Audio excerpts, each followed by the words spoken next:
My name is Dr. Rick Seguil. And action. Hey, Jay had a... This is Kirk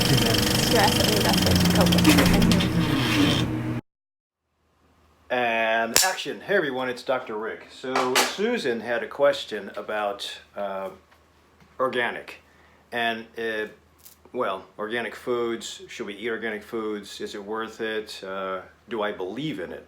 So, if this is the first time you're finding me though, don't forget to hit the subscribe button down below and the alert button to find out when I do new videos. So, organic foods. The idea of knowing what's organic and what's not organic is to limit the pesticide burden that you take in through eating. And everybody's got ideas about Monsanto, and everybody's trying to block all the pesticides and the herbicides and the fungicides that you get in food.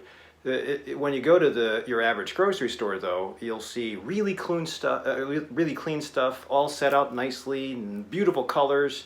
Whole Foods, Fruitful Yield, Mariano's, at least here in Illinois. Then your own high-end grocery stores, or even the low-end grocery stores, they're all mimicking about the same kind of advertisement. But they look good. The question is it healthy for you? And that's why it's a little bit confusing. So it's nice when you have a company like EGW. So Dirty Dozen, Clean 15. That's what EGW does on their website. This is EGW, Environmental Working Group, and they list the Dirty Dozen. And the Dirty Dozen is a movie from the 70s for you war buffs. But it also is which foods, in sampling your average stores across America, with your average produce, which foods have the highest, after initial washing, which foods have the highest residual pesticide load. So the Dirty Dozen, if you go to EGWG's website, I'll try to put a link down below if you can't see this.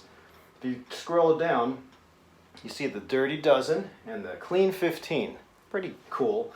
And if you click on the Dirty Dozen, the list comes up pretty easy. So we have, and it's always updated every year. Strawberries is number 1, spinach number 2, kale number 3, nectarines, you can see these things, apples, grapes, peaches, cherries, pears, tomatoes, celery, potatoes, and hot peppers. Now, so when these folks that run this website sampled across our nation produce, these are the ones that had the highest amount of pesticide, so residual pesticide. Now, it is a little bit worrisome that strawberries are there, because I love strawberries. Spinach and kale is supposed to be healthy for you, but unfortunately have a burden. So when you have something that has the highest amount of pesticides in random sampling of grocery stores across the US, that is what you would probably want to buy organic. You invest in things that have high pesticide carry or high pesticide ratings. Now if you go back and look at the Clean 15, the other option, Clean 15, these are the foods that don't carry as high of a load.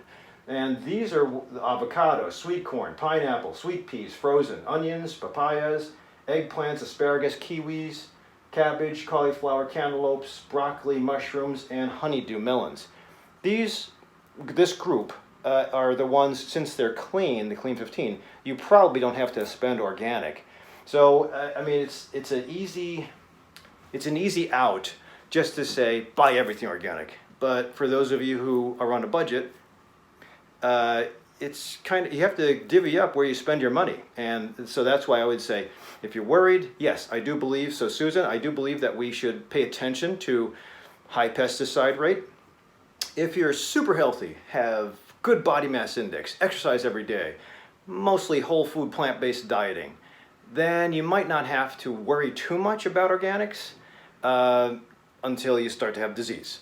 If you have disease, if you have mold syndrome, if you have hypersensitivity, if you have food allergies, if you have an inflammatory reaction going on like Hashimoto's thyroiditis, rheumatoid arthritis, endometriosis, arthritis just in general, osteoarthritis, or chronic pain where you're always inflamed, I would probably pay attention to the Dirty Dozen and stick to buying organic with those things, because there's something called the load, a burden that the body has to go through. And I think the liver does a good job of getting the crap out of you if it comes in this way and trying to detox. But when the liver is really, even your immune system, when the liver, the immune system, the body is heavily burdened on several different fronts: food, stress in the mind, pain, poor sleep, then, or an inherited disorder, a genetic disorder that's expressing itself as you get older or maybe in younger years, then you probably don't want to have another matchstick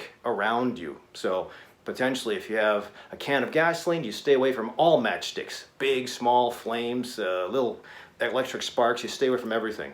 And you get the gasoline off of you. So the idea is once you change your category from severe disease to moderate disease to mild disease to no disease, then you can probably not have to worry about those things. So I think it's worth it to understand. I think it's worth it to pay attention. So the other thing is too, if you're raising children and they're getting a lot of immunizations, vaccines, and they're always sick and getting antibiotics, I would go Clean 15, Dirty Dozen. I would pay attention to those things.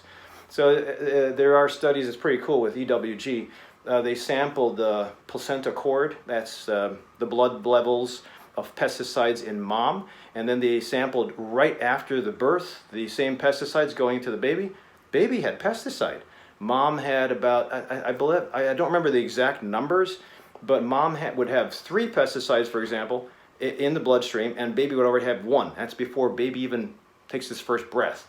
So we are overburdened by exposure. You just have to try to pick and choose your fights. So hopefully this gives you guys an idea. I'll put the link down below for EWG. If you're on a budget and you can't buy organic, then just stick with fruits and vegetables from the Clean 15. That's probably the easiest thing I can tell you. If you have a little extra spending money and you want to indulge in the Dirty Dozen, pick organic from Dirty Dozen. Pick conventional from Clean 15, if that makes sense. So again, I'll state that. If you're paying attention to organic, anytime you see anything on the Dirty Dozen, that's where you spend your money on organic produce.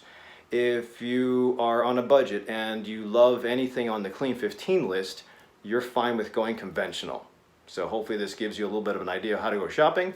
Don't forget to subscribe to me down below. Otherwise, I'll see you at the next Minute Clinic.